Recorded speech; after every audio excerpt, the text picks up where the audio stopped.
everybody. Welcome to Skeleton Keys. I'm Torri Yates-Orr. And I'm John Bucher. Together, we're going to try to unlock the mysteries of mythology and history in pop culture. Torri, I have been so excited about this podcast and doing this with you because I've been a fan of your history videos for some time. You've been killing it out there, educating the masses and helping us have fun along the way. Tell everybody a little bit about who you are, how you came to this work, and what your interests are here. I am a history communicator and Emmy-nominated producer and host, and just honestly, the world's biggest history nerd. I came to it honest when I was a very little girl who was sitting in the library reading books on ancient history. When you're in fifth grade, it doesn't bring a lot of friends, but it brought a lot of knowledge. And I started working in TV and have decided to kind of combine my two passions. So my skills in production and writing and hosting with my love for history. So I created a series called On This Day in History and another series called The Mythological Minute, or the Mythology Minute, as some people call it. And I'm just trying to keep up with you, the king of myth, honestly. Please. Come on. Now, you, if I recall correctly, this is not just a hobby for you. You've went and gotten formal education in this. You are somebody who has taken this seriously enough to put your money where your mouth is and pay for education in this. What's your background as far as education in history? So I have a degree in Africana Studies, which is basically the African diaspora. Specifically, history was what I was interested in because when I was a little girl, and I think you find this a lot of times when you're going to history classes, you don't get a lot of history unless it is Western civilization or American history. And I was very interested in the history of my people as a Black woman. So I decided to go to school to learn about that history. And shout out to the University of Tennessee. They gave me a great background on it, to the chagrin of my little brother, who is a scientist and thinks it's a useless degree. I showed him, didn't I? That's right. Look at you using that history degree. I tell you what, I am a huge, huge proponent of the liberal arts. And I think history majors may just hold the key to saving human civilization. So I really, really look highly on history majors. Well, thank you. But we look highly on you, the holder of the story, the king of the myth, as I like to call you. You're so kind. You're so kind. Well, I also tried to put my money where my mouth is, and I sort of collect degrees. That's like one of my hobbies. And so I went for a first round of grad school and focused on film and story and things like that. And then I came back and did a master's degree in mythology. And that just really whet my appetite to take that further. And I went on and got the PhD in mythology. And so that now has been a wonderful, wonderful addition to my life and has basically caused me to collect so much debt that I will, for the rest of my life, be trying to pay that off. But that's okay. Chris Rock once said, I want my last check I write in life to bounce. And I think that's a good idea. You can't take it with you. You might as well spend all the money you can on trying to make this go round as good as possible. He's preaching to the choir. But why myth? Why myth, can I ask? That's a great question. I honestly fell in love with myth when I was a little boy and I saw Raiders of the Lost Ark. And it just caused me to be fascinated by the different cultures and the beliefs. And I've built my life around story, and I love story so deeply. And I love story so much that I became interested in the stories behind the stories. Why is it these same stories kept appearing in culture after culture throughout history among groups of people that never met each other? That was fascinating to me. And so I basically describe myself now as if Indiana Jones and Jack Black had a love child, it would be me. That would be me. So the greatest combination of two people. So that's sort of what I do now. I use that degree to consult on story and mythological ideas here in Hollywood, where I live. I do a lot of writing and try and be a storyteller as well as a story analyst. But I'm also the sort of person, and this is one reason I really gravitated to you and your work.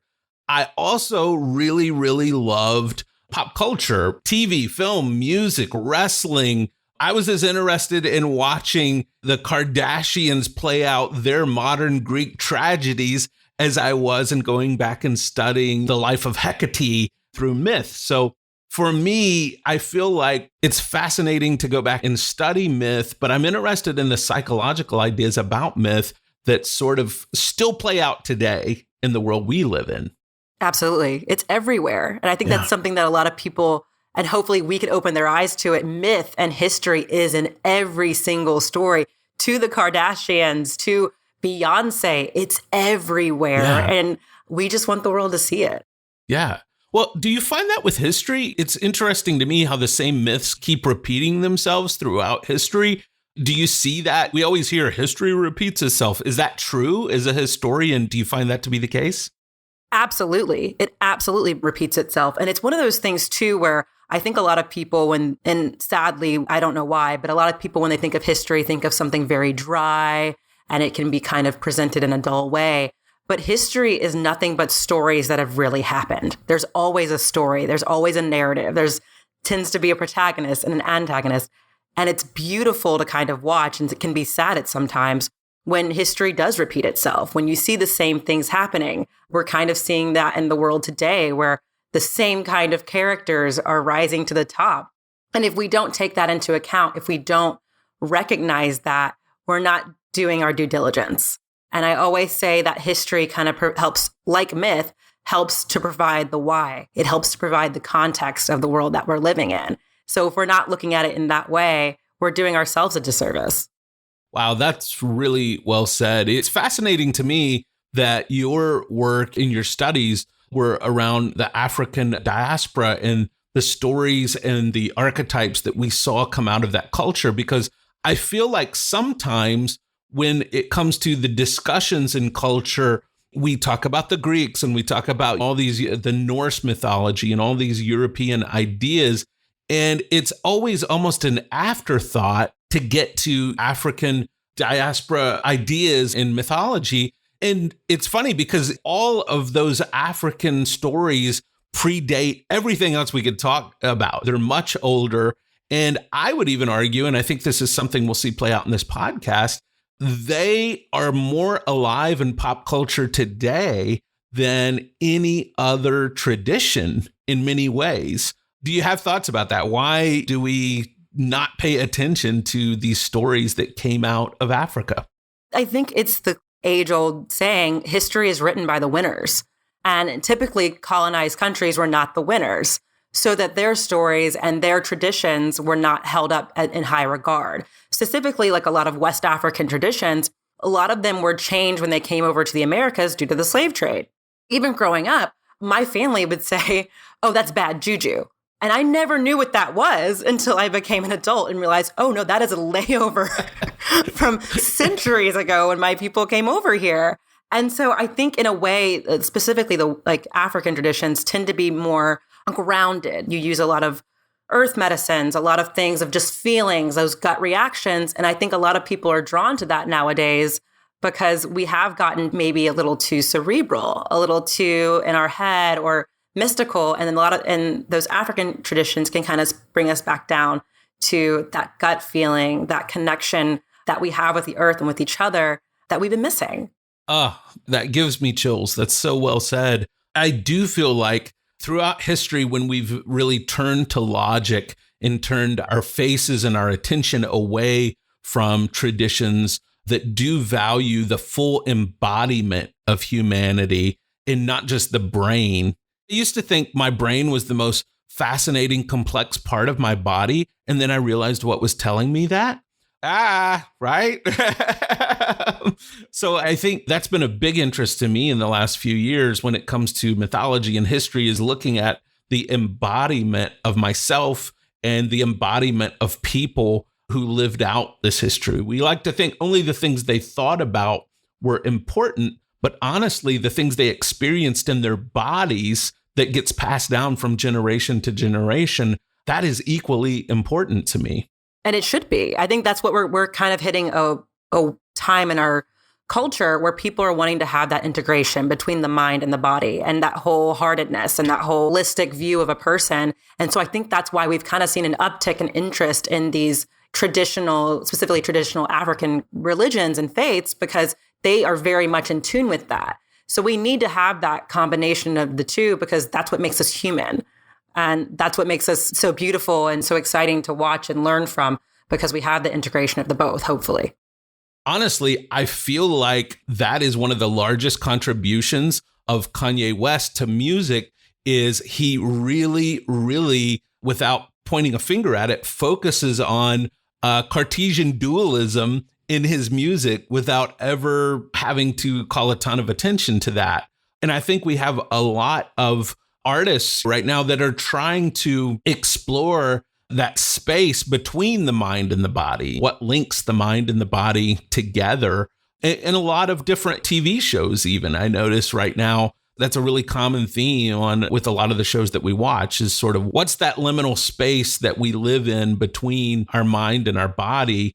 And I even heard somebody say, and tell me if this is you, maybe this is just me, but I heard somebody say recently that we spend like 98% of our time either thinking about the past or the future.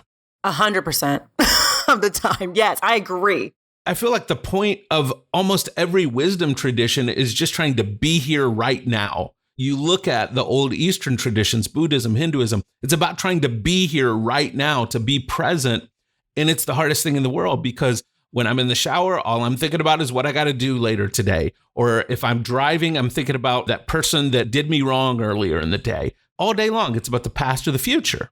And I think all these faiths, like you were saying, like I've been studying Buddhism recently, just because it kind of speaks to me, because my brain tends to go a mile a minute. And it's all about bringing you back into that present moment, because that's in actuality the only thing we have.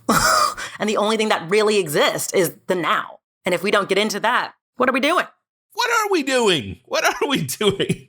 And honestly, I think that's, to me, like the beauty. We're going to talk in this podcast about music and about musicians that somehow can transcend space and time by making you feel like they're with you right now in this moment. That's something that you and I have talked a lot about, Beyonce's Lemonade. And Beyonce's Lemonade, every time I listen to it, I feel like it's actually being created as I'm listening to it. I don't feel like it was something that was created a few years ago and that I'm experiencing something that was for that time. It feels like, no, this is for this moment. It's being created right now in this moment. And I feel that in my body. My mind that knows, yeah, Beyonce wrote this a couple years ago, that goes away, and I experience the right now as I listen to that album. It's an incredibly visceral piece. Like, I remember watching it when it came out, turning off all the lights because I just wanted to focus on it. And then feeling, and this is going to sound weird, but seeing her play out that story, feeling at times ill because it was so, you're like, oh, I've experienced this. Oh, I know exactly what she's going through. Or at the same time, she uses so much imagery, mythological imagery in that piece, recognizing it, but not realizing what I was recognizing. Does that make any sense? Like a sense of familiarity, of like coming home to the things I know what that represents, but at the time I couldn't grasp it. Yeah. You bring up something really interesting there. There's a writer I really like that talks about mythology. And he said once that when we hear something that has mythological motifs in it, like this piece, Lemonade, by Beyonce, it's more like remembering something we've forgotten than hearing something we never knew. That's exactly the feeling that I had with it. Like, oh, like a memory you blocked or something in the past that just comes back to you. You're like, oh my gosh, that's what that was. I love when I experience that, either in a TV show or a film or a piece of music or some piece of pop culture that sort of, I feel like I knew this thousands of years ago, but it's rising back to the surface again. I'm participating in some sort of ancient experience where wisdom is literally manifesting here. And again, this is somebody who also will then go home and watch 3 episodes of Rick and Morty because I like to laugh at silly humor. It's a great show. Yeah, it's a great show, right? But I think we're living in an age where people are so experienced, so educated that these things mesh and meld together. And we're constantly thinking deeper about the experiences we're having and the shows we're watching, the music we're listening to. And I think it's worth our time to take a second to push pause on our lives and explore these ideas that we're swimming in, so we don't just bypass them and rush our way through life to the very end and then try and reflect on how many years of what happened at the very end. Well, I am so excited to go on this journey with you of exploring these ideas.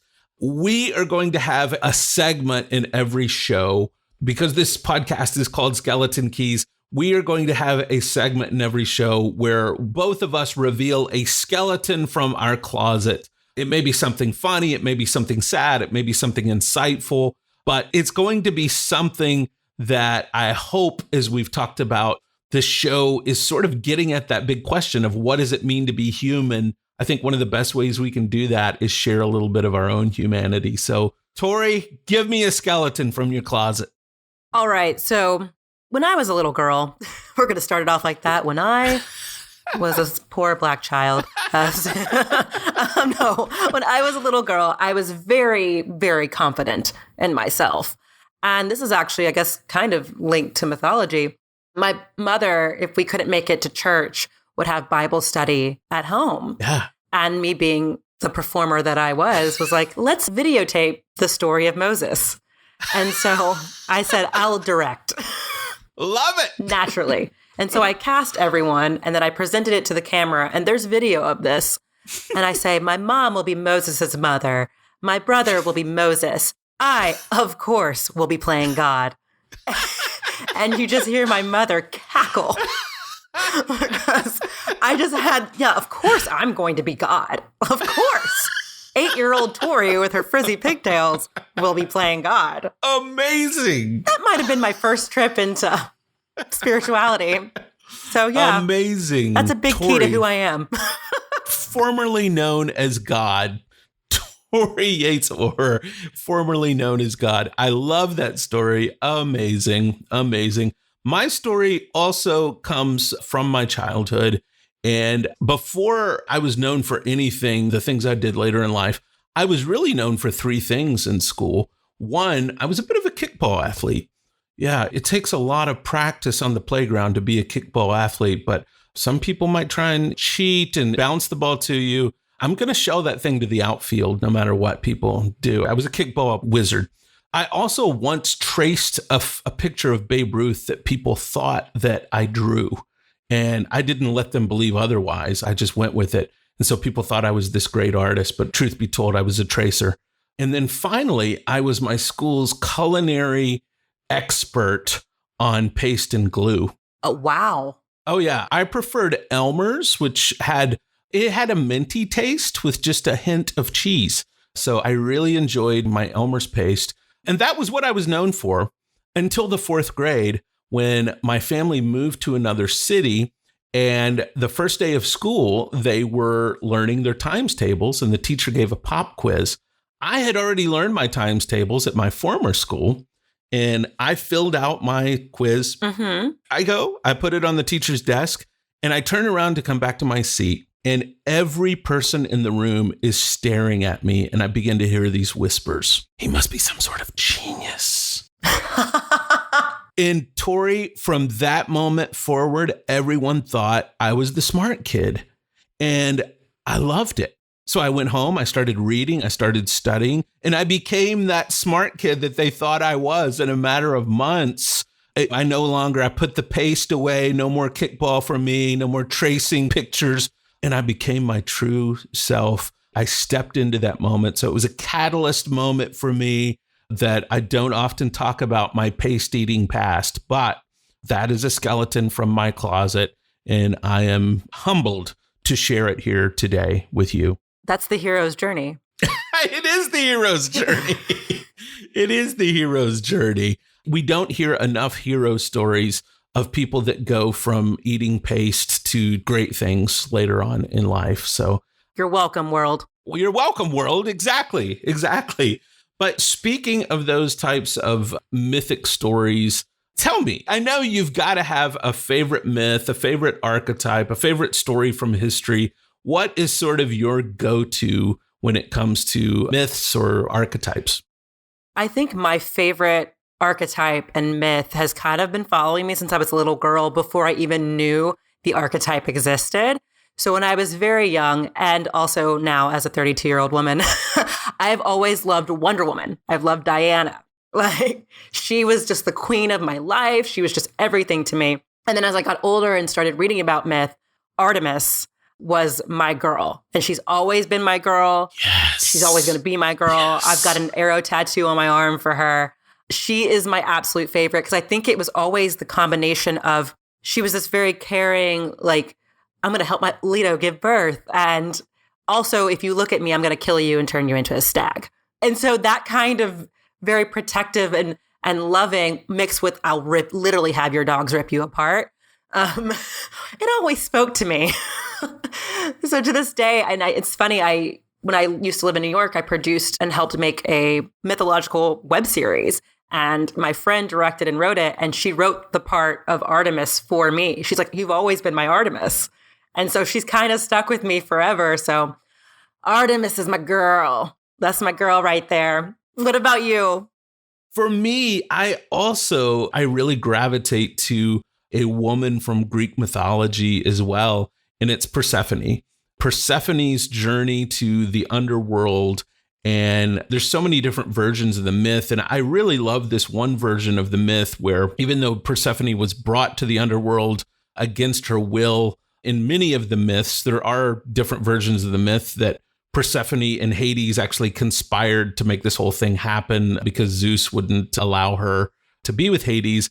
But even if you like the version of the myth where Hades abducts Persephone and takes her to the underworld, I always love the version of the myth that Persephone began to really come into her own as the queen of the underworld and begin to enjoy her time there when she would come down for that season every year.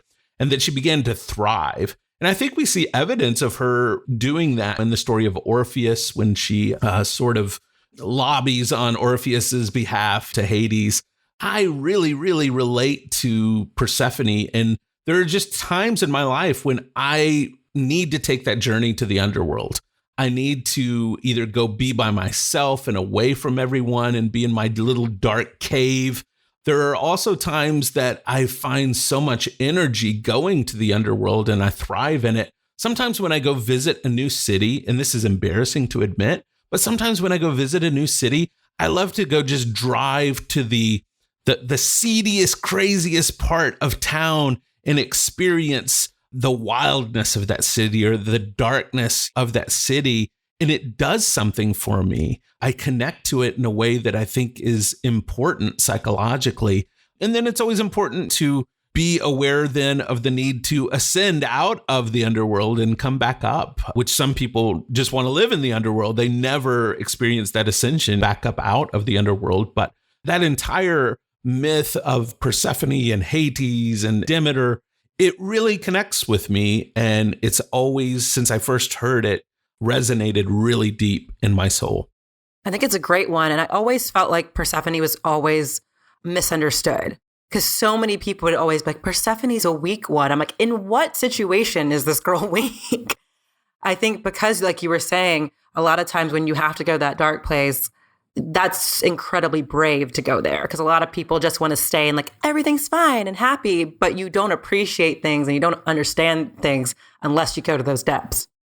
Yeah. Oh, so well said. You bring something up there that I think is also really important. And that is that I think we can just acknowledge right up front. Mythology and history is filled with patriarchy. I mean, there is no way getting around the fact that women have not been treated well in true, literal historical space, as well as in the speculative fiction space. But I believe that the archetypes of these goddesses actually transcend that patriarchy and they transcend the historical and speculative fiction that men may have tried to encapsulate them in. So I love your Artemis example. I remember going to see Wonder Woman in the theater, and as soon as the movie was over, there were two little girls in the row in front of me that were probably maybe 6 or 7 years old. And they both were jumping up and down and pretending to sword fight And I got tears in my eyes because I had never experienced in a movie theater the impact of seeing yourself reflected up on the screen and seeing an archetype on the screen reflected back to you of here's who you could be. We need that so desperately, because I remember crying watching Wonder Woman. I'm a grown woman, but it's like you were saying, patriarchy is over everything. And it's only when you open your eyes or someone helps you to see, like in myth or in history, there were these incredible examples for you to look to, but because they might not be the winners or they might not be the people who have written these stories or history, you might have had a chance to. And representation matters. So when you see that representation in a mythological story or on screen or in the stories of history, it resonates in a deeper way with you. And that was a big part of what drew me into history in the first place, was recognizing myself in there and saying, oh, I could be this. This is who I am. This is my history. It's so important. Oh, so good. That inspires me, Torri. Thank you. That's so good. Speaking of inspiration, one of the other things we're going to do in this podcast is have a segment every time where both of us offer a key, a skeleton key, some sort of help that we found. It may be a book, it may be a film, it may be a TV show, it may be a song, it may be just an old chestnut, a narrative that we've come across, but offer us a little bit of help, a skeleton key you've found along the way, Torri. So actually what I was kind of speaking to when I was little, the book that got me into history was a children's book called Cleopatra by Diane Stanley. And it's literally almost like a picture book. It's beautifully done. Even if you're not a child, you'd appreciate it. But the reason why I got into history was when I was in second grade, you had to go around and say what your background is, yada, yada, yada. And so I was like, well, I'm English and Black and Native American. And a girl went home and told her mother what I said. And her mother told her she can't be anything but descended from slaves. So I told my lovely mother that as a 8-year-old. And she called the mother and had some choice words. And then she sat me down and said, you come from kings and queens, and I don't ever want you to forget that. And so she got me books on Mali. She got me books on ancient Greece and all these different things. And one of the books was a book on Cleopatra, who we now know was not of African descent. She was Macedonian Greek. But that story of Cleopatra, how she kind of built herself into this incredible monarch, really resonated with me. And so that book was the catalyst. That book that my mom got me was the catalyst. And ever since then, I've been in love with history. I have Cleopatra's name tattooed on me. So that book, I need to find it. I hope my mom still has it, was the catalyst to everything that I love and am passionate about today.